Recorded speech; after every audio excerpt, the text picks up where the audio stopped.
What's going on, everybody? This is Dr. Chris Featherstone here for yet another episode of the Legion of Raw. I am here with former WCW World Heavyweight Champion, former WWE head writer. He is Vince Russo.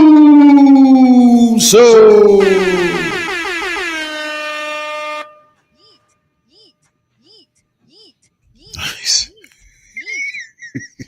What are you doing? A yeet punch in the corner instead of 10? Going on, Doctor? Yeet, yeet, yeet.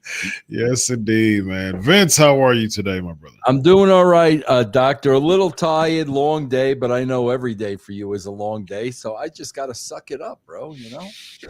You know what? Great perspective by you, man, and great understanding of the importance of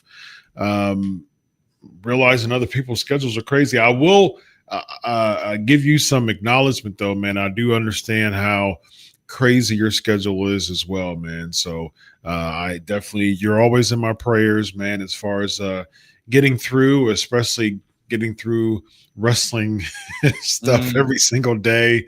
But you got this, man, and the world needs to know what Vince Russo has to say, man. Never forget that, my brother. Very nice, Chris. I appreciate that very, very, very much. Absolutely, absolutely. Speaking of what Vince Russo has to say, let's talk about WWE Raw, the go-home show to SummerSlam. Now, let's rewind. Let's rewind time 27, 28, 26 years ago.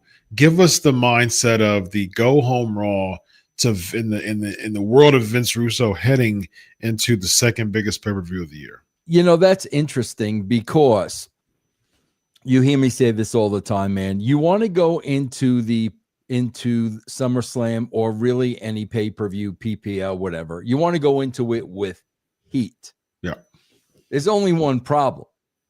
With the type of heat you went into it at the end of the show, if the babies don't go over, they're dead. Exactly. So it was, man, listen, I think, Chris, that they had to go short because it was just heat on top of heat on top of heat on top of heat. Whereas if the babies don't win, they're dead in the water. Agreed. So it was, to me, that was, believe it or not, too much heat on the baby faces because I think now they telegraphed the finish for the pay-per-view. I was thinking the exact same thing, Vince. I said, "Oh, okay, they're getting heat," and because there was a couple of theories that I had during the last segments that we'll talk about. I'll save that. I'll save that for later so people can tune in. Let's get into the Hulk Hogan tributes at the beginning of the show. They basically had a salute just like they did on SmackDown. Triple H was live on SmackDown saying what he said that was recorded, that was aired on Raw. And so they had the 10 bell salute, and you had the Raw staff basically stand there and salute Hulk Hogan. Well deserved. They were in Detroit, though. This is what I want to talk about in this particular segment, though, Vince. They were in Detroit, and unfortunately, there were a lot of boos during this time, and I saw a couple of people look around just out of disgust. I saw Abyss look around. I saw Adam Pearce look around. And there were some people that was just looking around, to fans, wondering why, even in this particular time of getting Hogan salute, they would boo him. What are your thoughts on that segment, man? Hey, come on, listen, Chris, the guy made some mistakes, as we all do. We all do. We are all flawed human beings. We all are. The reality of the situation is that not everybody is very forgiving, even in death. I mean, they're just not. So if you have people that were really, really offended, by comments Hulk Hogan may have made in his career, you can't expect everybody to acknowledge him the way you want people to acknowledge him. So, I mean, look around all you want. I mean, hey, listen, Chris, I'm talking to an African American. There were a lot of African Americans that were really taken back. A Coach is one of them. You know, I do a show with Coach, and Coach is finding this very, very difficult because he was one of the guys at the meeting when, Saudi wanted Hulk, and there was a lot of money involved, and Vince had to do something. So, he made Hulk talk to the African Americans on the roster. And, rather than just say, I effed up, I'm human, I made a mistake, it won't happen again, I learned from my ways, he blamed it on alcohol. Yeah. And a lot of people in that meeting took offense to that.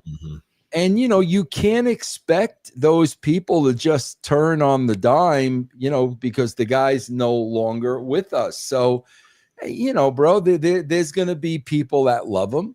There's going to be people that don't. There's going to be people that forgive him. There's going to be people that don't. Yeah. Yeah. I think that there's some credence to what you just said. I do think that there is a time frame that is just like, come on, man, let the guy pass away first before you jump right into just your sophomoric vitriol. I mean, that's just very unforgiving. And I get it, man. And I'm with you as a black man myself, as he said what he said, like I always say, man, that will never be justified ever. But at the same time, two things can be true at the same time. I mean, you can do something that's just, deplorable, but at the same time, you can be on the path of redemption. And now there's a lot of people who argue that they felt like Hulk Hogan never had an apology. And I think that that's a justified, although there were times where he did apologize, a lot of people didn't think it was genuine. But at the same time, there's a difference between Hulk Hogan and Terry Bollea. You know what I mean? And I think that a lot of times people try to bleed in Terry Bollea with Hulk Hogan. And I think for the legacy of Hulk Hogan, I think that should be respected because of what he did and the reason why. I mean, not only from a wrestling perspective, not only from an actual talent and character perspective, Vince, but even from a podcasting perspective. Hulk Hogan's legacy and Hulk Hogan's ability to do what he did goes way beyond WWE pro wrestling. It goes to WCW, as far as just the popularity of them, during going in 95, and he helped with that.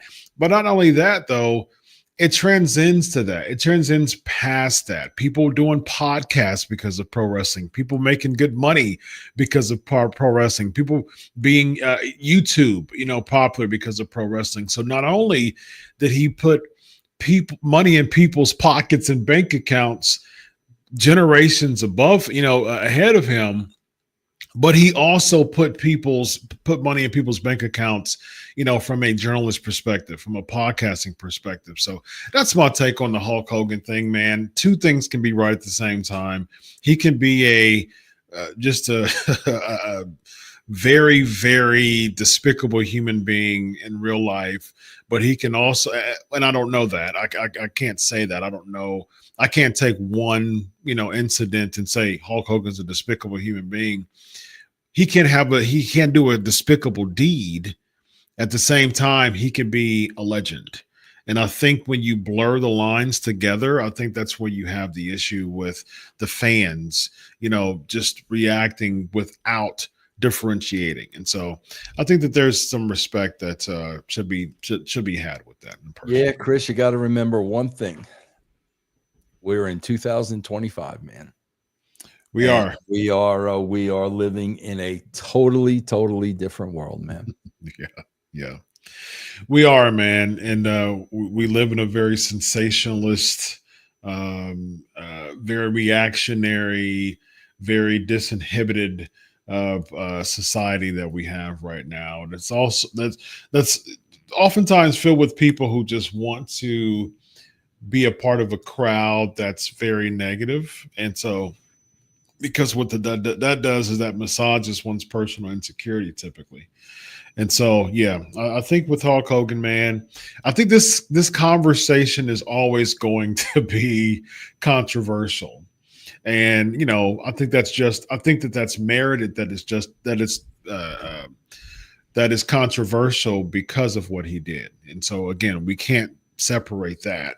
But at the same time, when it comes to Hulk Hogan, what's the argument against giving Hulk Hogan a salute for what he did? You know what I mean? Yeah. What's the argument against that? I don't find an argument against someone who's transcended the business for the past, 40 years. So yeah. We got Jey Uso coming to the ring for a promo interrupted by Paul Heyman. Your take on this, my man? I got to give them credit. I've got to give them credit because we got the long going on forever Yeet entrance at the beginning of the show. Yes. And I thought they were going to repeat it all over again at the end of the show. And they did not. He actually came out of the entrance at the end of the show. And I was absolutely shocked that they did not use that to eat up more time. But again, man, it's just so much of this chatter it's just all the same, Chris. It's, I used to, Dutch Mantel, I always used to get angry with Dutch when he would say this. And I love Dutch, I love Dutch. But when we were booking at TNA and we would get to the end of the run before the pay-per-view, Dutch would always say, the angle's already shot. We just got to maintain it. Mm-hmm. Well, maintaining isn't interesting.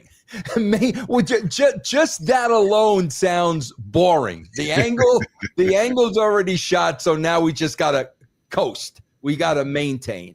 And that's what this entire that's what we see now. Entire show was that. And I am not a big fan of that, Chris, because I still believe, man, you can't put a price on television time, and you're trying to sell a product and you're trying to sell individuals. Mm-hmm. And if we're just going to maintain, that's exactly what the show is going to feel like. Yeah, it feels like that every single week. Absolutely. Yeah. When I saw this, Vince, I was like, oh, man, just another long promo. I mean, what else is there to say about each other? I mean, like, it just seems like every week they just have a conversation in the back of like, man, have we not said is there something that we haven't covered in these promos yet? And the theme for this week is, oh, we didn't say anything about family. Okay, so family's the theme for this week, and it's okay, here we go. And it's like, Chris, it's like these promos are designed across the board to just eat time. Yeah. I mean, come on, man. Chris, I was around in the greatest era of wrestling managers. Okay. I can't imagine Captain Lou going out and cutting a 15-minute promo. That's not what they did. Captain Lou, Freddie Blassie, quick. Yeah. Heyman goes out and he cuts this diatribe every time, and the overacting, and man, it's just the same thing every week. And I'm not just picking on him, because this Lyra Velcro, bro, they're killing this. They are killing. They're killing this woman, killing her. That was rough, man. We'll get to that. The thing with Heyman, you and I, we don't agree totally on Heyman. I think Heyman I think that he's viable in the industry. But the thing is, I have with Heyman compared to what he used to do 30 years ago when he was with the Dangerous Alliance, it was that manager mentality of, my goal is to make this wrestler bigger than what he already is. That's my goal. You didn't really see a lot of managers cutting, standalone promos for 10 minutes. Imagine Bobby Heenan coming to the ring, cutting a promo against Hulk Hogan at WrestleMania versus Andre the Giant, and he's the only one there. He's the only one talking for 10 minutes, and there's no Andre. You know what I mean? Like, it's like, what? What are we doing? You know, Chris, that's a beautiful point that you bring up, because I almost forgot about it. When you look at any great manager, you got the manager in the forefront, whether it's Wizard, Albano, Heenan, Blassie, and he's describing who's in front of him and what's superstar Billy Graham doing. Yeah, exactly. And what's Wizard? Look at the arm. 20. Yes, exactly. He's describing. He's making this guy larger than life, and the talent's just standing there. Bundy, putting the hands together.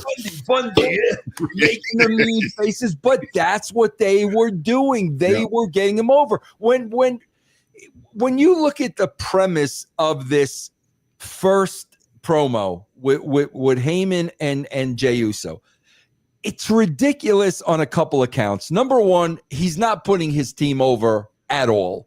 And number two, he's trying to sow some seeds of doubt in the mind of Jey Uso when there's no reason to. You know, again, Chris, if this was a build-up story and, Roman accidentally caught him, you know how the story goes. Okay. There was no platform for this. There's no reason in the story for Jey not to trust Roman. So what are we doing here? We're just chatting and we're just eating time. That's all we're doing, man. 100%. Absolutely, man. And it just doesn't make sense. But guess what, Vince? The fans are going to eat it up, and so logic does not matter when it comes to these weekly episodic television shows. Not really episodic, they're just putting a bunch of matches together and calling it an episode. I mean, this is essentially what we're seeing every week. We get AJ Styles, Kabuki Warriors, and Dominic Mysterio defeating Dominic Mysterio and the tag champions, Judgment Day, Raquel and Roxanne. What do you think about this 6-person tag? Well, again, the babies go over, so Dominic's going over. I mean, it's and bro, I got to tell you, man, like AJ's huge, bro. Like, I mean, AJ's. I swear to God, at his age, I think he's the biggest I've ever seen him. Really? Yeah. Oh my God, he's good big for him, man. I saw a theme when it came to this show that the champions were losing. Why would you have the champions losing heading into SummerSlam? Don't you want to protect the element of mystique or the element of surprise and make both people look big going into a match? Again, we're going back to an old school mentality. Both people, even from a Hogan Andre perspective, again, you had what Gorilla Monsoon called the irresistible force versus the immovable object. Both of them were huge, like a world of good, and a galaxy of good and a galaxy of evil colliding. You didn't have Hogan losing a multi-person match, at a Saturday show before WrestleMania, because the point was to make him look good and unstoppable. Same with Andre. What's up with these champions losing matches heading into a big pay-per-view, which diminishes their stock value the event right before the pay-per-view or the PLE? I'll tell you what I think it is, Chris. What you just so beautifully laid out. And you go back of the absolutely fundamentals of professional wrestling, the foundation of a babyface and a heel. And then we wonder at the WWE who's actually writing. And how old are they? And what ideas are they suggesting? Same with the agents.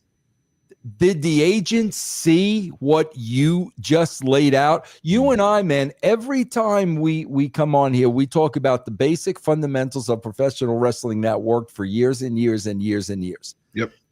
If you didn't experience that, then that's not even a thought That's not even a thought in your mind, Chris. It's That's not correct. even a thought in your mind, but it really should be a thought in your mind, because when you have so many people not over, you have to ask yourself the question, why are there so many people not over? Right. Then maybe what you really want to do, Chris, is go back and study when people were over. You bring up names like Andre. I brought up superstar Billy Graham. Why were these people over? Well, go back and watch those years, and you will see clearly why people were over. And it's exactly what you just said. And that's why I really wonder who's writing, who's suggesting ideas, who's laying out matches, because there's no psychological fundamentals whatsoever. Yeah. It seems like they're a business that doesn't really have the time to put really their heart and soul in a product, because the turnaround is so much, it's so quick. You know what I mean? Absolutely. But let's make one thing clear. They created that environment. Correct. So just, you are 1000% right, but this is the environment they created. That's correct. Yep, absolutely. We get into Sheamus backstage interview. Speaking of turnaround, interrupted by Grayson Waller, the New Day. This leads to Sheamus and Grayson, and then Rusev attacking Sheamus at the end, leading probably to the SummerSlam. I think it's already a SummerSlam match. So that's what. Bro, did you hear on Saturday and Sunday there's 3 hours of pre-show on both days? 6 hours, Chris. I mean, come on, man. Wow. Come on, Chris. That's a lot, and people are going to eat it. It's not normal, Chris. I'll go to a concert, and I swear to God, I could go see my favorite artist in the world. Okay, Rihanna. Bro, when we hit that 2 hour mark, all right, Riri, wrap this up. Let's go do Umbrella so we can all go home. Like my most favorite artist is like, there's just the time. Bro, you got a 3 hour pre-show, and then you're going to wonder why the crowd is dead when the show starts. Yeah. Wow. Yeah. And I mean, it just makes me wonder why, though. Why are you doing that? Why are you have the option not to do that? Why are you doing that? Are they doing that, Chris, to justify ticket prices? Is that why they're doing it? That could be the case. Yeah, that definitely could be the case. Yeah. But still, though, it's still, if I'm paying, what was it, $17,000 for a ringside seat? Like, to me, it's like they're injecting just so much that people are going to get full quick. It's like going to a restaurant, and they know that if they keep giving you the bread, right, you'll get full on the full course meal, and they don't have to do too much with the full course meal. They'll just keep giving you the bread. You want more bread, you want more bread. And psychologically, they're just having you get full on the bread. And they gave you this little teeny tiny plate, and you pay a big, you pay a big tab, and you're like, oh man, I had a great time at the restaurant. Did you really, though? You just spent $150 on a bunch of bread and a little bitty piece of meat there. You know what I mean? So that's how it seems like. You know what you're really starting to see? If you start looking at this thing closely, and you can start to see kind of, the tear in the seams. Bro, I'm telling you, if a talent, if part of their act is not audience participation, they get tired of them real quick. Yes. Bro, they liked Lyra Velcro for a couple of weeks. Why? Because they thought she was a good wrestler. Yeah. They thought she was a good wrestler. Okay, now we've seen her entire repertoire. Yep. Now there's nothing. She got nothing for us to sing along to. Like, what's left? Yeah. It's done. It's over. Like Yep. it's literally over. And you can see that, bro. They're gonna get tired of Stephanie Vaquer, whatever her name. They're gonna get tired of that. Mhm. It's unless there is something where it's yeah, it's time to eat, everybody. Time to eat. Unless it's something like that, Chris. I swear, I was just watching the Attitude Era. Okay, and Triple H joined the corporation, and then China joined the corporation. When they come out to wrestle, there was no DX music. They killed the DX music. He's got some boring but and ring music. They didn't play the "Are You Ready?" because that was cool. Yes. And now Triple H is a heel, and they don't make those adjustments. So you're only going to get over, bro, if part of your act is audience participation. And those little nuances, I've talked about this before, man. Those little nuances matter so much, man. Mm-hmm. I remember when Jake Roberts, when he would have that music, his babyface music come out, and that would get a pop from the crowd as soon as they hear those chords striking. And then he had the promo with, they had the angle with him and Warrior. Do you trust me? Do you trust me? Then he puts him in the room, right? Locks him in. He gets bitten by snakes. The Ultimate Warrior's trying to claw to get out of the door, and you have Jake Roberts, and now he's in line with the Undertaker.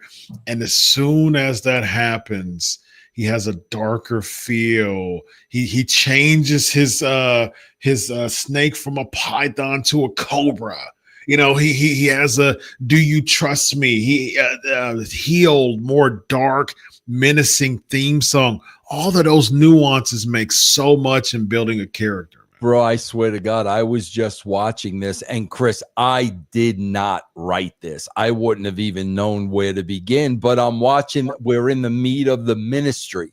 Mm-hmm. And I'm watching this, bro, and like Taker starts talking in tongues. I remember that, yeah. That was not written. And I'm like, oh my God. But that's, bro, I don't think people today, the talent today would even think about that, Chris. Yeah. And if you have like wrestling historians, like there's, oh man, it's like a wrestling historian, as far as a wrestler who knows their history, that's a wrestler that will just be filled with stuff to suggest. Yeah. Versus someone who didn't do their research, and they were just a person watching wrestling back in the day, and they didn't really care about the psychology of it. They just wanted to be in the big stage. And so like you had that dream and aspiration.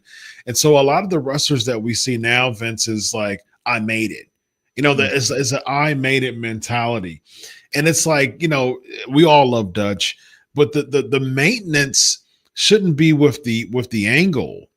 You should think about, as a character, how do I maintain people liking me? How do I maintain my relevance? That should be the little nuances. Let's do something different now. Let's have different music. Let's do a slow burn to a turn. You know what I mean? Like let's build myself up as a babyface so strongly, and then all of a sudden there's some dissension. You know what I mean? There's a slow burn to a turn. Like Shawn Michaels, for instance, really good slow burn to his turn in Jannetty. The Rockers was one of the most popular babyface tag teams in all of professional wrestling at that time.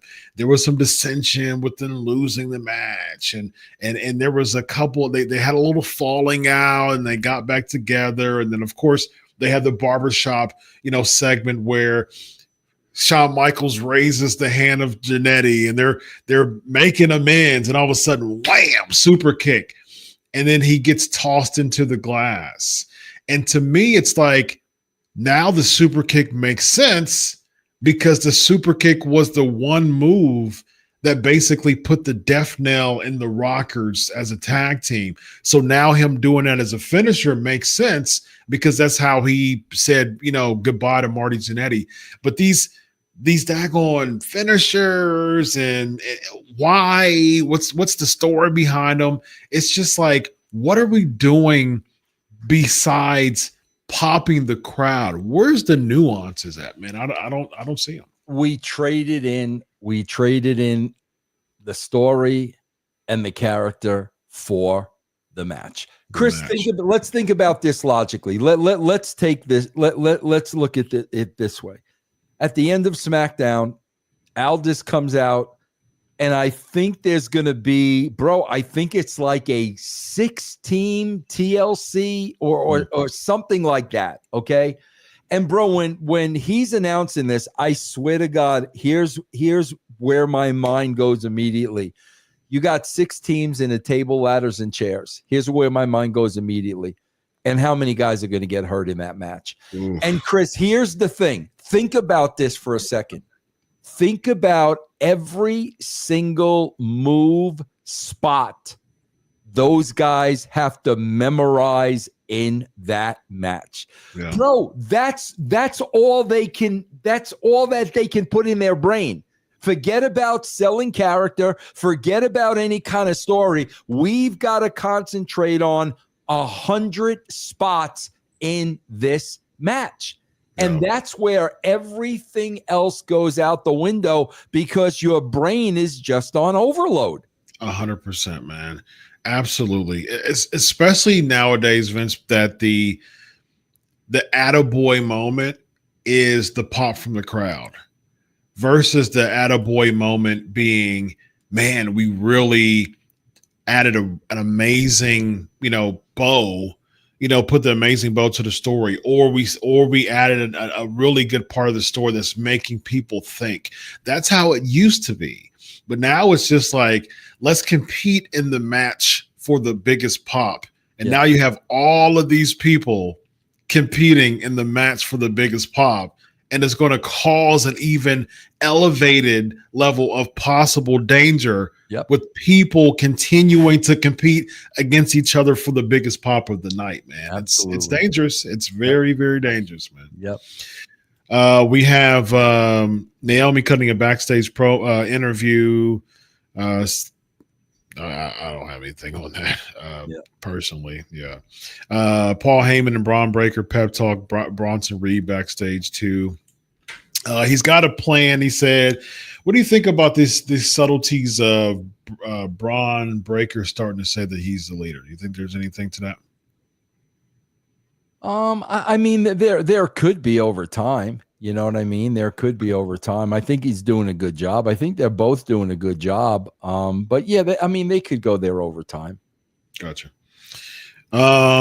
We have Lyra Valkyria. Oh yeah, this is this was, Vince, what the heck are they doing with Lyra Valkyria? Now, this didn't work before.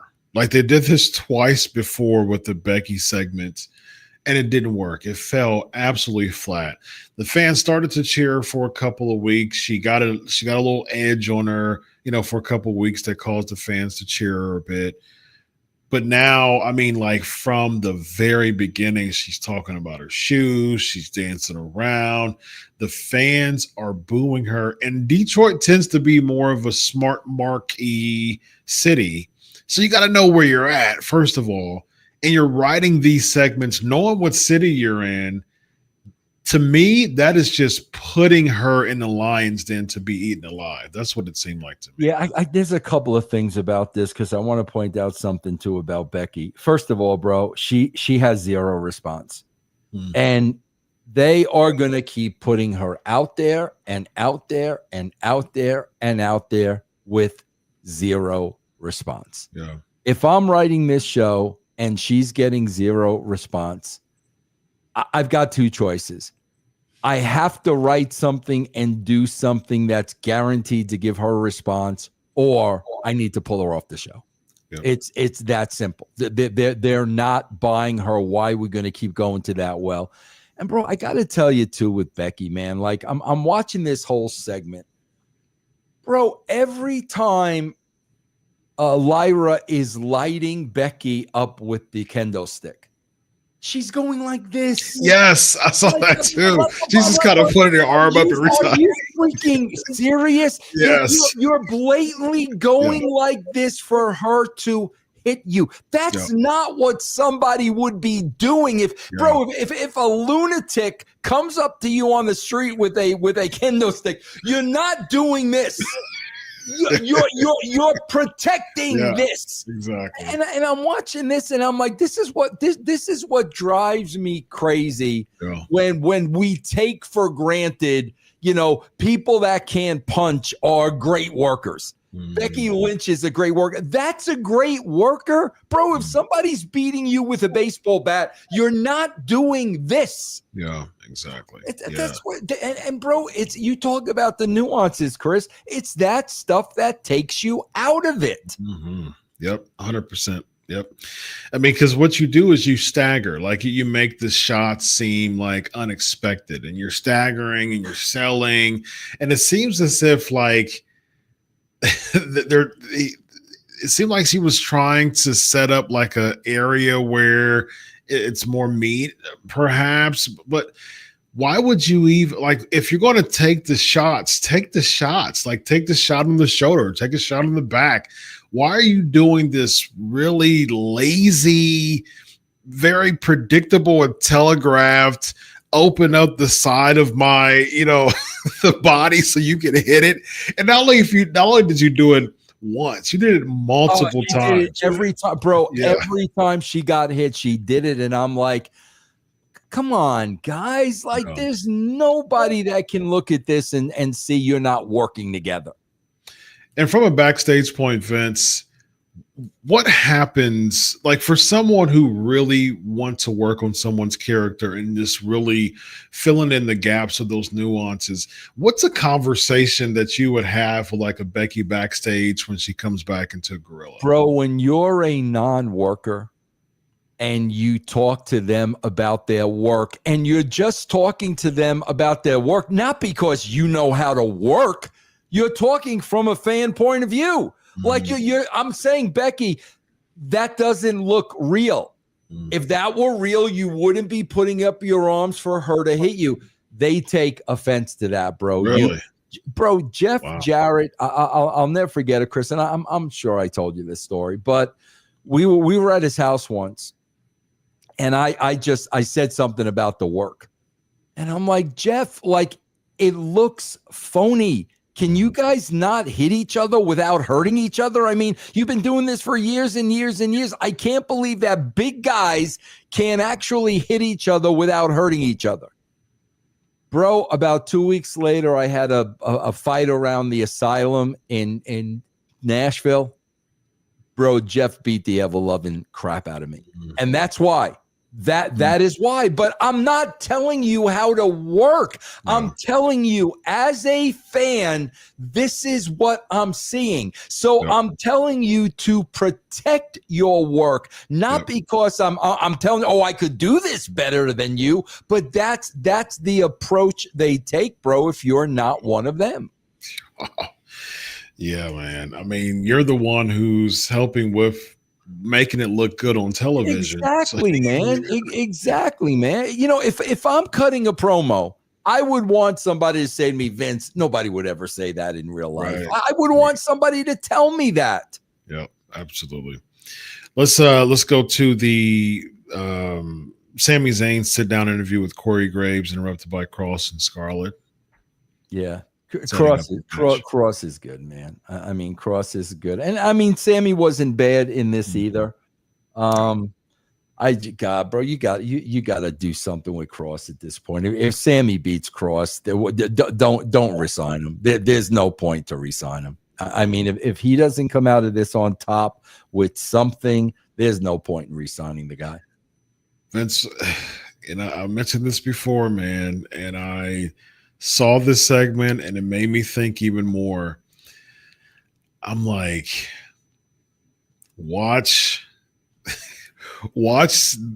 this be one step closer to Sami Zayn, like them strapping the rockets on Sami Zayn, man. That's what it seems like we're gearing for. Seems like Sammy's going to win, and people were talking to me before, and they were like, "Yeah, man." Not anybody backstage, but fans are like, "Yeah, because Sami Zayn's going to win the Royal Rumble and stuff like." I'm like, "No way, no way! How would that even help from a business perspective?" And again, no shade on Sammy. You know, he seems like a very likable guy, but at the same time, like, how is this going to help with overall business? But it will appease the fans, though. And so that's what's going to cause them to do this if they do it. And I'm like, man, watch this be one step closer to Sami Zayn coming the odds, doing the Rocky style gimmick again, which made him beat Gunther. And man, I think this might be Sammy's time heading into next WrestleMania. Don't say that, bro. Don't say that. It seems like they might do it. It seems like they might do it. And here's the thing.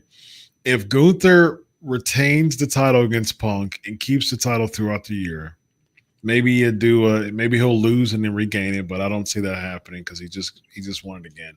If Gunther has the title heading into Royal Rumble next year, I think Sami Zayn is going to win the Royal Rumble, and they're going to run it back twice. They're going to run it back twice. Is the Royal Rumble after January 24th? No, I think it's before. Okay. It's in Saudi this year. I think it's in like mid or third week of January. I hope it's past when I'm out of here. Matter of fact, I want to see what it is now.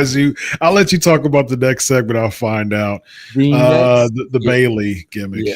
Yeah. Well, bro, I didn't even see that because I got the next segment being the 8-woman tag. What happened with Bailey?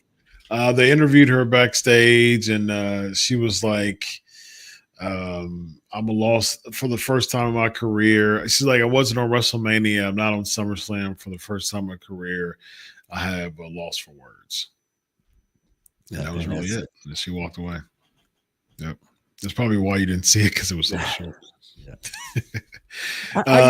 Is there a time? I mean, do wrestlers in the WWE not run their course anymore, bro? Like, bro, when somebody runs their course, I don't understand. I mean, like, bro, you talk about this all the time. What people get what they get flown in for. Mm-hmm. Look what New Day got flown in for today. To look at each other and this, like, and back up for Grayson. Understand when people have overstayed their welcome and it's time to move on. Maybe you give them a job backstage. Maybe you give them a job in the office. Maybe they go sign with AEW. Guys, it's time to move on with some of these people. Yeah, I agree. Interesting. Hey guys, we're 30 away from 1,000 live right now. So that's awesome. Go ahead and keep sharing this. So we have a little bit left in time. So share this. Let's reach over 1,000. Now we're 28 away. So let's get to 1,000, man. We appreciate very much your support, man. Very much so. All right. I mean the Grayson Waller thing was hilarious. Then we get after the Bailey thing, we get the 8-person, the babies win. What's the payoff? Again, Naomi, she just won the title not too long ago, and now she's losing right before SummerSlam, and she's in a title match. And bro, and that's this is what's weird to me too, man. It's like, oh, Chris, this Stephanie Vaquer, okay? Mm-hmm. She comes out. We got mean face. We got satanic horns. We got the whole 9 yards. Yeah. At the end of the match, her and Nikki Bella are kissing each other. Can somebody explain to her what her character is, if there is one? Right. This is what I'm talking about, bro. They don't even know what their characters are. She comes out, mean face, the horns, the fire, all this stuff, and Nikki Bella's kissing her at the end of the match. Oh, okay, all right. You talk about that stuff's ridiculous, Chris. Yeah. then you get the backstage segment after that where they're all celebrating and being all nice and stuff like that before you did the EO pulling Rhea to the side, but Stephanie's all happy and go lucky now, celebrating with Nikki. It's just like, what are you? You know what I mean? Like you come out like stone faced, do the gimmick, and then look around, and all of a sudden, hey, you know, what are you doing? Saying. You got here's all we know. She's Ram Lady. She's Ram Lady. The other one's Bird Lady. Mm-hmm. What are you, man? What are you? Yeah, very true. I mean, you know, in baseball references, man, we've got a farm territory, Vince. We've got a farm league. Got a farm league, yeah. Yes, indeed. Yeah. Down on the farm. It says January 2026. It doesn't have a specific date for Royal Rumble in Saudi next year. So please be after the 24th, please. Please. What day is the 24th next year? You know? I have no idea, but I'm July, August, September, October, November, December. I'm 6 months away, bro. I'm halfway there. I'm halfway there. 6 months away. I'm gonna look at the January 2026 calendar and see what day the last Saturday of the month is. We'll see. If it comes up, as it comes up. Matter of fact, here it is right here. The 24th is the fourth Saturday of the month. It may be we'll see, but the Royal Rumble, it's either going to be the week before or that one. The Royal, it's usually the end, like the fourth or fifth week, or the fourth or last week of January. So I mean, the third or fourth week of January. But there's 5 weeks in January this year. Bro, can you imagine if I go out? Can you imagine if the last match I watch is Sami Zayn winning the Royal Rumble? That'll be poetic. Yes, man. I don't have to watch anymore. That'll be it. That'll be poetic justice, man. And then Sports Kita, you and I will cover Royal Rumble together on the 24th, and Sami Zayn's going to win the Royal Rumble. It'll be your last day, bro. How hysterical would it be if it worked out that exact way that you just said? Just out of just out of interest and just throwing a monkey wrench in all things Vince Russo. I'm like, WWE. I know for a fact that WWE listens to this pod. Book it.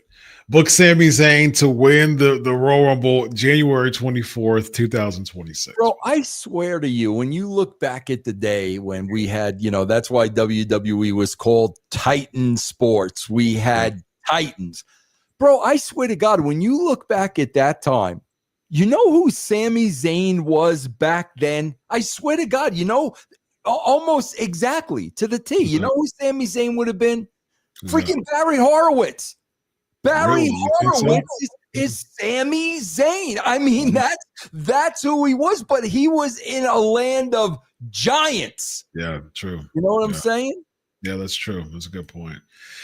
Yeah, we're going to see it, especially since it's going to be in Saudi too, Vince. I think that'll be tremendous. I think that I would go out with such a bang. That would be great. You got to. Oh, that would be tremendous. So here's the thing. We're already going to bat this out, Vince. Both of us that night, but both of us the week before or before Saturday, we're both going to buy Sami Zayn t-shirts, and we're going to wear Sami Zayn t-shirts as we cover the Royal Rumble that night on January. And we're gonna do we're gonna say wait, what's Sammy's again? How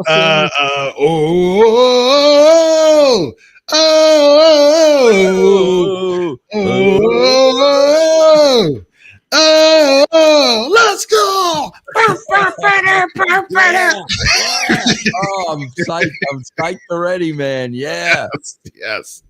It's going to be fun, man. What a send-off for Vince Russo. Oh, that would be cool. We've got the Judgment Day cutting a backstage video game thing, mention of Liv. And then we've got the LWO against Jury Duty. and we've got El Grande Americano Dragon Lee and some random mask guys. Dude, why did that look like Rey Mysterio? Did you notice that? Bro, can I tell you something? That could have been somebody from the crowd and we wouldn't have even known. True. A random guy shows up with a mask. Yeah, he looks half the size. Yeah, he does. It was probably a fan. Yeah, it looked like Rey Mysterio, though, man. I'm like, wait a minute. Are they like doing something with Rey turning on the NWO now? Like it was weird. It definitely didn't look like Gable, because he was just he just cut a promo in a Minnesota Twins game, I think it was. Yeah. And he was still in a sling, so it wasn't him. Smaller guy. I looked at his face. I'm like, man, that looks like Rey. And so I wonder if they're doing something heelish with Rey for some odd reason. He's the one who's really a Grande Americano, which would be very interesting. We get Gunther cutting an in-ring promo, interrupted by CM Punk. Another, I saw this, Vince, and I'm like, I know the fans are going to eat this up, which they did. But I was like, but hold on, though. Like, again, it goes back to the Heyman stuff. Why is the storyline cutting promos every single week and more Punk pandering to the crowd? Let's go one step further. Think, Chris, I always go to logic. I'm a very, very logical guy. Think of the logic here. Remember what happened last week. Gunther cut the promo on Punk.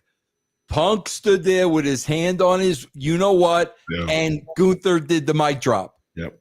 So Punk didn't have a comeback last week. He had to wait a whole week to recite his comeback in a mirror. So now Punk gets his comeback and Gunther has his hand on his Johnson. And bro, I swear to God, Chris, I learned this from Bret Hart like 1994.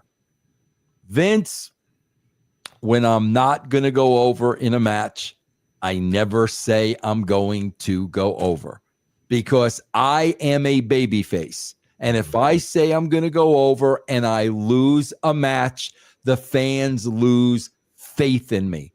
I cannot tell you how many times Punk has said he's going to go over and he doesn't. I don't know why he does that. There's a creative way to not say, I am going to be the WWE champion when you know you're not going to be the WWE champion. He does that all the time, bro. But, again, that was a different time with Bret.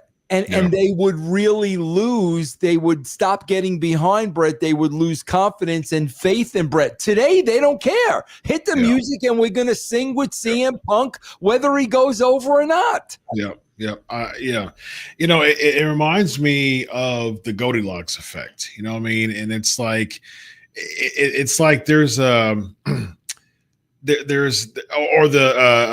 the Goldilocks effect. That has to do with like just the just right principle. But when it comes to like the crying wolf, the girl who cried wolf, the Little Red Riding Hood, I think she was crying wolf, right?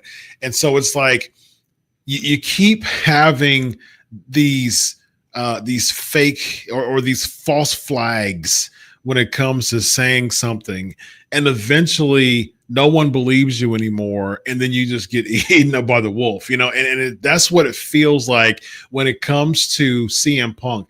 Eventually he keeps saying these things and no one's going to believe him anymore. I mean? And that's what Punk is doing. He's having that mentality. And then what happens is when he wins the title, people are going to cheer, but it's like, finally, you told us so many other times. So I agree. We have the main, Jey and Bronson DQ. Jey wins by DQ. Jey gets double teamed by Bronson and Braun Breaker. Roman makes the save, which he's walking. He's walking to the ring as his cousin's getting beat up. I was saying the same exact thing. They were putting the boots to Jey and Roman's walking to the ring. I said the same exact thing, Chris. He gets the upper hand, and then the heels spear and tsunami the babies, and they they leave celebrating, Vince. I love the sneaker part. Yeah, yeah. That was different. I mean, that I liked, but again, I think they've made it crystal clear what the finish is going to be. Oh, of course. Yeah. I mean, there's nothing there's nothing that can be telegraphed more than what we saw, today. I think you push that to the edge. I mean, what you do is you just push that to the very edge, have Roman come make the save, get the one-uppance, get the upper hands, and then maybe get speared, at the end. And then he rolls out, and then what you can do is you can just fade the black. You don't have to have a hard ending. You know what I mean? Yes. You don't have to have that. Chris, they don't do that anymore. We used to do it all the time. We are out of time. You go off the air before something big is about to happen. They could have went off the air as Reed is going up to Tsunami Roman. Go off the air, man. Yeah. They don't do anything like that anymore, man. It's all overkill. Yep, agreed. All right, let's get to these super chats. We got first of all, we reached over 1,000. Great job, great job. And then let's zoom through these super chats. We got Awesome Sauce, $5. Corrupt News, social media. We're more upset over Hogan saying a slur in 2007 or the Idaho guy sentence and Kobe amended R word was celebrated in 2020. Yeah, I mean, media, man, they want to pick and choose what they want to pick and choose, man. That's the long and short of that. $40 in your currency, 60-second wrestling. Lazy Levesque strikes again. That's the nickname for you know what's really weird, because they're so used to doing something a certain way. Bro, you want to eat time. You're putting on meaningless matches that go on forever. Okay, bro, we had 2 nights of 10 bell salutes, and you had people there that you probably will never see again. Mm-hmm. Why not let DiBiase talk about Hulk Hogan for a few minutes? Absolutely. Why not Sarge talk about Hulk Hogan? Why not Eric talk about Hulk Hogan? My God, bro, you want to eat up time. You got all these people there that will never be on the show again. Perfect opportunity for them to give them. Jimmy Hart. Yeah, oh my God, are you kidding me? You wouldn't have rather heard Jimmy Hart talk about his friend of 40 years than an 8-woman tag that went 15 minutes? Yep. I agree with that 100%, Vince. And here's the thing, though, like they used to do tribute shows, when Vince was there. I mean, they unfortunately did one for Chris Benoit, not knowing what was going on, but they did one with Eddie. You know what I mean? Like they did one with Pillman. They were doing tribute shows when Vince was there. Why don't they do like tribute shows anymore with that? They just did a salute, which respectfully salute, but you got the biggest name in all of professional wrestling past. God, that's what I'm saying. It would have been so interesting. It would have been so heartfelt. It would have been. That's great TV. Yeah, yeah. I don't think it would have lessened the anticipation for the fans getting SummerSlam. I don't think so at all. No. Yeah. We have Baller B. Scott, $1.99. Forget it raw, Vince. How do you say the word orange? Orange. Is that right? Orange? Orange, yeah, absolutely. Okay. David Duffett, $2. Jericho coming back Velcro wearing his lift shoes. Very nice. Very nice. We got Bob M 699. WWE in shambles. They already blew it with awful show with Friday. Eddie, CB, Owen, Bray got full show tributes. Hogan, greatest show ever, only gets 20 minutes. Yeah, I mean, just like I was just saying. Yeah, but I gotta say, man, because this has been brought up a couple of times. Guys, it's a little different because every one of those deaths, Bob, that you just mentioned, they were shocking deaths with active wrestlers. It to me, it's a little different situation. This guy's 71 years old. retired, hasn't been working. Everyone, Eddie, Benoit, Owen, Bray, they were active, and it was out of nowhere. And I think that's why the treatment was a little different. I understand. I hear you with that, and that makes sense. The pushback that I have with that, Vince, is that I think that this is definitely, if there's any anomaly with that philosophy, I think Hogan's the anomaly when it comes to this. I agree with you 1,000%. I agree with you.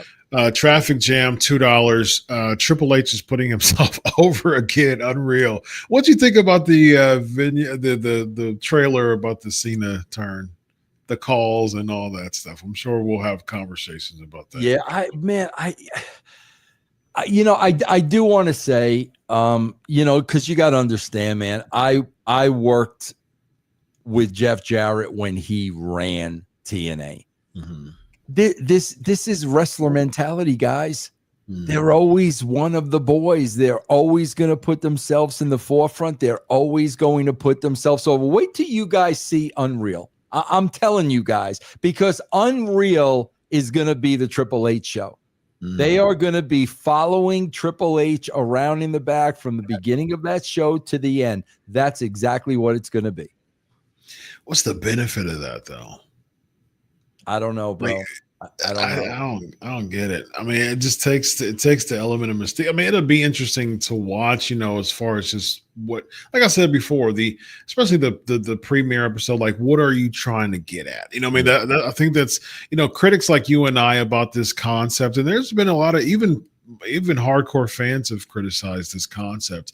I think at least the first episode would garner a lot of views because people are going to wonder what's the angle, what's the point. Yeah. And so I think eventually as the episodes start to come more, people are like, I really don't want to know about all this. Well, Chris, I'll tell you what I think is going to happen. I think it is going to be so worked, it's going to be embarrassing. That's what I think.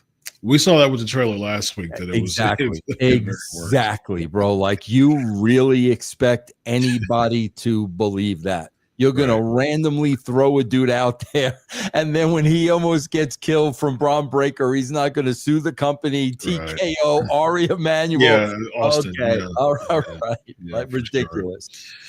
Let's see. We got Smartest Market Live Wrestling Community 799. It took 1,700 riders to come up with the run and DQ finish for the 1,400th time in 6 weeks. Creatively bankrupt. I'm not going to argue with that. Yeah. And if you even think about that from a bottom line perspective, like you're releasing these wrestlers, but you're hiring this huge writing staff to give us the same product every week. You know what I mean? Like if you're talking about the budget, you have to think about that from a holistic or overall perspective of like, should we retain these writers, giving us the same stuff, or, should we retain the talent that we can really utilize, when it comes to the product? We have Chapter 2, Unit 4, 199. Vince was great on Piers Morgan today. Big props. Yeah, bro, I'm a regular on the Piers Morgan show, man. They love me on that show, Chris. Good for you. Well, Piers is all about controversy, and so is Vince Russo. So Bubba was on there today, which was interesting. Bubba the Love Sponge? Yeah. Oh, was he? Oh, okay. How was that conversation with you and him? It was, bro. He says, he publicly stated that I was the only one that believed him, and I did believe him. I believed him because I knew he knew Hogan's Inner Circle. Mm-hmm. He had no reason to lie. He would have opened himself up for a hellacious lawsuit if he was lying. Plus, the most telling thing, Chris, was we never heard anything from Hulk. True. Yeah. Come on, Chris. We know Hulk better than that over the last 40 years, bro. He would have been cutting promos from that hospital bed. Thumbs up, brother, as soon as I kick out of here. He did, though. He did cut a promo from hospital bed. I didn't see that. Did you really? Oh my gosh. Yeah. He looked rough though, but he did cut a promo. He still tried to, stay in character and kick out it too, man. That was Hogan. Yeah, I'm gonna check it out. I'm gonna check that interview out, man, to see what you and Bubba said. IWC just tore him to shreds and then we unfortunately saw what happened. And then, Bubba mentioned that, I think, on the socials, and then the fans ate him up saying that he's trying to put himself over and stuff like that. It's like the IWC hates to admit when they're wrong. Oh, and, yeah. We see that way too much. Yeah. We get David $2. Mute Lyra's mic. Oli speaks in Japanese for her. Very nice. Oli Japanese. Did he ever speak? I know he did the Shockmaster. Did he do any Japanese gimmick? I don't know. I don't know either. Let's see here. We got Awesome Sauce $2. Fans booed Hawk. You think about that. I'm sorry, Chris, to interrupt you, but I'm just thinking of what somebody said about Lyra. We see the response she's getting, and we keep putting her out there in the same situation. Compared to, you see the response Chelsea Green gets, and you do nothing with her. That's the true. Stuff. That's the stuff that just makes no sense to me whatsoever, man. Yep. Well, they're looking up. I can't even argue they're looking at, because I was going to say they're looking at what the crowd wants, but I just don't understand that, though, because during the Money in the Bank last year, and there was a moment this year too where the fans were really, really high on Chelsea. They could have made her a huge baby face. Absolutely, the door was wide open, bro, wide open. Waiting, it was ripe for the picking, and they just didn't pick it. I mean, that's unfortunate, man. We have Instagram, $2. Roddy Piper wore blackface at WrestleMania 6 and was forgiven. Well, it's Brown. A wrestling historian, a lot of people did blackface back then, and it wasn't what wearing blackface would be today. Yeah, I remember Archie Bunker went blackface on an episode of All in the Family. He did. It wasn't the way it was looked at today. That was a long time ago. Yeah, I would say that it wasn't as. There's certain things that, in hindsight, when you know better, you do better. You know what I mean? And I think from a societal standpoint, blackface, because they used to do that in cartoons all the time. Yeah, blackface is very popular in cartoons, and it was derogatory then too. And I think that the whole "if you know better, you do better" mentality is that now we're knowing what blackface meant. Even from a historical standpoint, from a the perception of the Negro and doing that. You even from a historical standpoint, I love research and history, and a lot of times people didn't feel as if the black person or the Negro, they would call him, was fit for the role, and so they would oftentimes do blackface when it comes to like Broadway and acting and things like that, because they just didn't feel that the black actor was as good as the white actor in the role. And so I'm glad that we can go back and realize how ridiculous that was. When it comes to the Piper and Bad News Brown gimmick, there's a part of me, Vince, and I know that people may disagree, but it's like, if you're a heel, you want people to hate you, man. And I know the blackface, the half blackface may be too far. I get it. You know what I mean? To me, Piper blackface is different from cartoon blackface and old acting blackface, because the blackface then was the Negro wasn't good enough for the role. Yeah. The blackface with Piper is, I'm going to get all the heat that I can. Oh, well, he was a babyface at the time too, so that kind of threw it off a bit too.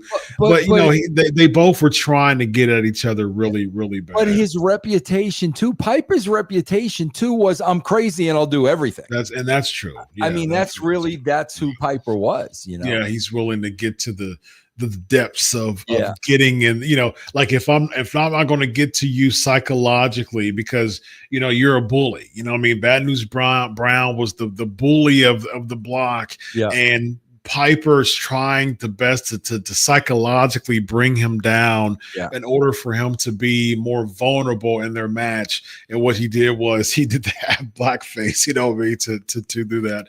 I can understand that. Again, I understand the controversy. I don't argue. I wouldn't really argue against the controversy, but at the same time, it's like the meaning to me with Piper was different than the reason why they actually did blackface, you know, back in black and white and early acting color days. All right, let's see here. Let's hurry up and get through the rest of these here. We have Cliffside $5. Michael Cole watches Mets games as he does commentary. I confirm fact via Mets social media. I believe that. You believe that? Oh yeah. I think somebody. The announcers did something tonight that was so over the top. I can't remember what it was. I cringed, but I can't remember what it was. Gotcha. Somebody sent a picture online that showed him watching something else during Brawl, which was hilarious. G Holland $2, maintaining is another word for laziness. I agree, G. I agree 1,000%. I agree. Yep. Traffic Jam $2. Chelsea Green is being beard every week. Come on. You know what it is, Traffic Jamming, Chris? Chris, you know what it is? Bro, unfortunately, she got the bulletproof label, man. Yeah. She got the bulletproof label. No matter what you do to Chelsea, she's going to get herself over. That's a curse, man. That is a curse, and it should be a blessing. Yeah. Yep. Valeo 13, $50. I think that's Mexican currency. Last Saturday in Mexico City, Uso, Sammy versus Braun and Bronson in a house show. Jay yeeted for 20 minutes. Match lasted 30 seconds. People booed Jay out of the building. Very nice. Can you imagine, bro? Can you imagine? That's a yeet right there. We got Danimal 199. In 30 years, we went from HBK to Dom IC champs. Ooh, that's a sobering point right there. It is, man. Sure. It is. Yeah. Dez 499. That Hawk tribute, like the Apostle Paul, Hawk did a lot of wrong, but he surrendered to Christ in the end. God's grace. God bless Hawk. So yeah, that's true, man. That is true, Dez. Awesome. Yep. Yeah, I agree 100% with that, man. Bob M 1399 and his currency, I think that's Canadian. Hogan, Andre, Sid, Taker, Stone Cold, Rock, Cena, Batista, among others, larger than life. Now out of shape dad bods have infested WWE. Cody, Gunther, KO. I wouldn't say Cody. Wait, Cody, Gunther, KO, Sammy, J Punk, to name a few, and get main event spots. RIP Hawk. Cody and Gunther definitely don't have dad bods, and Jay doesn't either. Jay doesn't. Yeah, Jay doesn't either. Yeah. I did a podcast, a show on the episode of my Pancakes and Power Sams about what Cody Rhodes and LA Knight said about does fitness still matter, and for pro wrestlers on the episode that they did. It was an interesting take on from both of them. Shots Capilot $9.99. Let me give you some love there. Thank you, Shots. I did not know what that was. MFT. Now I know. Thank you. Okay, yeah, I think he said it in one of his promos at the very beginning. Vince, MFT means my family tree. So when Cole or Barrett is saying Solo's MFT, they're basically saying Solo's my family tree, bro. You can't make this up. Not even a third grader can goof this hard. Yeah, my family tree. I had no idea. G Holland $2. Russo Ferrara wrote Heat before pay-per-view, just as good as pay-per-view. Absolutely, it was the lead into the pay-per-view. Yep. Shots $4.99. Hunter Hearst Hemsley books this show with the darn coloring book and lifetime supply of Crayola. Russ Hill $5. Do y'all know who the creative team was during the late 80s during WrestleMania 1 to 3? Yeah, it was pretty much God, I don't know if Bruce was around for 1 to 3. Pat was, though, wasn't he? Yeah, definitely Pat and Vince. Definitely Pat and Vince. You know, bro, it's funny though, man, when you go back, those storylines were simple, but they still had storylines, man, but they were very, very simple. because the influence were because the influence were the characters. Yeah. People, yeah, that was the influence. And the show was Saturday morning. So Yep. it could be simple. Absolutely. Yeah. We have Joseph 999 watching Triple H again. Start the show makes me sick. He is the biggest glory hog. He's no Vince.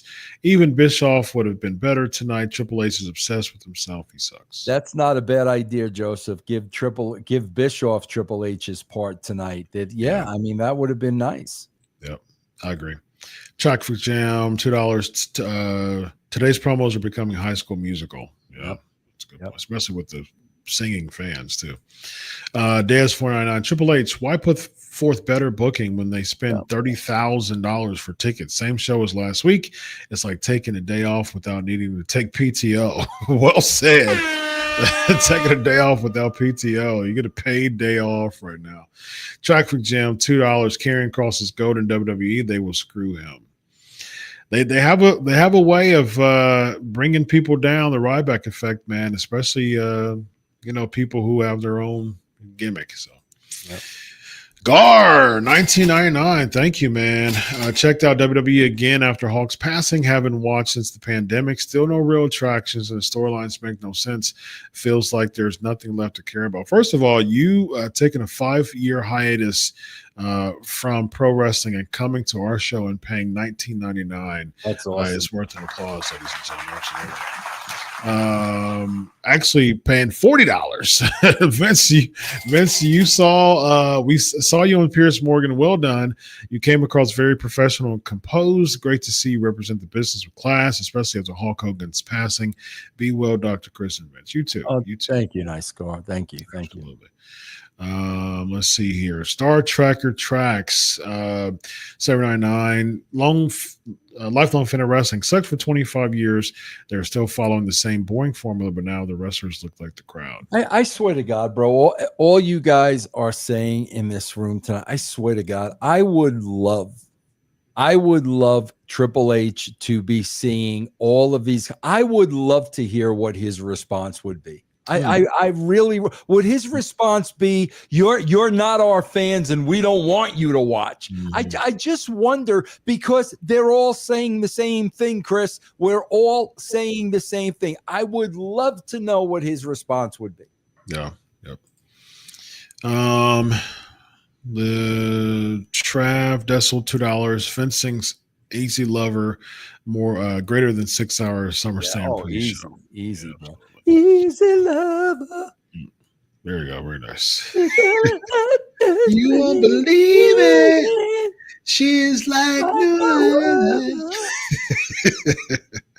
Let's go. Steven Sabal $2. Vinny Rowe. We got Zubair $5 last week. Was tough. Part of the American pop culture, and even pro wrestling died last week due to Hogan's death. It hurt.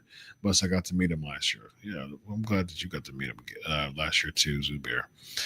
Ethan 999. Some great donations today, y'all. It's sort of disagree with you guys. Bray Wyatt passed away unexpectedly too, and they did the same thing for Bray as they did for Hulk.